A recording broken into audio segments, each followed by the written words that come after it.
All right, so I wanted to take a moment to share my Scotland story. Much respect to Malik for starting this. I think this is an excellent move, and I think this is a wonderful, wonderful idea. Um, my Scotland story is a lot different than some of the other stories that I've heard, but I think it speaks more to the greatness of the institution that was Scotland School for Veterans Children. So um, I grew up in the household with both my mother and my father. Um, Great parents, great foundation, great values. Before I left Philadelphia to go to Scotland, I was a straight A student, wasn't in any trouble. I was living in Mount Airy. Life was good. Didn't have any complaints. And then around 1991, my life kind of changed. So around 1991, I had a teacher whose name was Miss McSeed, and her son was Larry McSeed, who graduated from Scotland in 1991. And so my mom met Larry McSeed, and very early was just like, wow, where did you go to be able to get the education that you got? He went to University of Delaware, was a great young man, and was kind of a role model for me, coming back. He would come back to visit his mom, and my mother saw Larry McSeed and felt like, yeah, I want my son to be in an environment so he can turn out like that when it's time for him to graduate from school. And so we started taking tours of Scotland in 1991, 1992. She actually wanted to send me in 1992. My dad didn't agree with it. He thought I was a little too young. I actually started school early, and so in the fall of 1992, I was only 6 years old, and I would have been turning 7 in December. So my dad didn't think it was a good idea. But the fall of 93, he agreed, and my mom agreed to send me to Scotland, and it was a big debate between my family, because my family thought it was such a bad idea. My family thought that Scotland was just school where you send these bad kids and things aren't way, because even the thought of sending your child away was a big deal to my family, because they got to see me, and I was a great kid already. And they felt like, what would be the reason for you sending them away? And then against what everybody thought, my mom still sent me to Scotland. And my mom is an ex-Marine. Well, I shouldn't say ex. Like, once you're a Marine, you're always a Marine. So my mom was a Marine, and she went with her gut feeling. She sent me to Scotland, and it was probably the best experience I've ever had. Without a doubt, the best experience I've ever had. And I've learned so much from Scotland.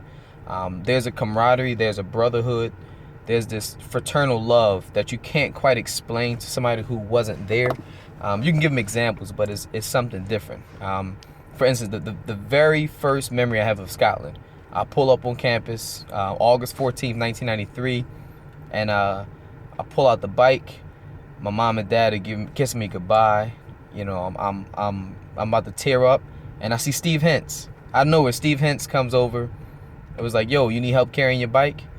And I'm like, yeah. So Steve Hentz, I had never met this kid before, just comes over, grabs my bike, takes it in the basement, and became my first friend. Like, just without me saying anything, he just saw I was new and felt like I'm gonna go over and help him. And that was awesome. And then very quickly I learned how they got so close. And so there's a stretching and there's a growing process when you get to Scotland. All of us have experienced it. Some of us have experienced it in different ways. The rules are in place, and the rules don't change. And when you have a system in place that's that great, it doesn't matter who you put through the system. As long as they follow the rules, as long as they do what they're supposed to, on the other end, they turn out to be these great, wonderful people. And so you can take somebody like me, where I came from a two-parent household. I had that textbook family, and you have somebody whose parents might have been strung out on drugs, or somebody who did not have those kind of resources in their neighborhood, those kind of things. But you put us in the same environment, and you get the same product at the end of the day. And so Scotland was an excellent place for that, in terms of stretching us, growing us as individuals, but then also teaching us how to be teammates and good friends, and teaching us that camaraderie that many people wish that they had. Another great thing about Scotland School that I experienced there, that I now understand how great it is the fact that we didn't have to choose what kind of kids we were going to be. So a lot of times you see kids in the inner city, they either have to be a good student, or they have to be a good athlete, or they can be a good actor, or they could be, they could be a variety of things, but you have to pick one and be great at one. Every now and then you get people who are good athletes and good students. But a lot of times the city itself makes you choose. Whereas Scotland, I was able to play basketball, football, track. I was on the drill team. I was on the rifle team. I was on Raider team. I was on the drama club.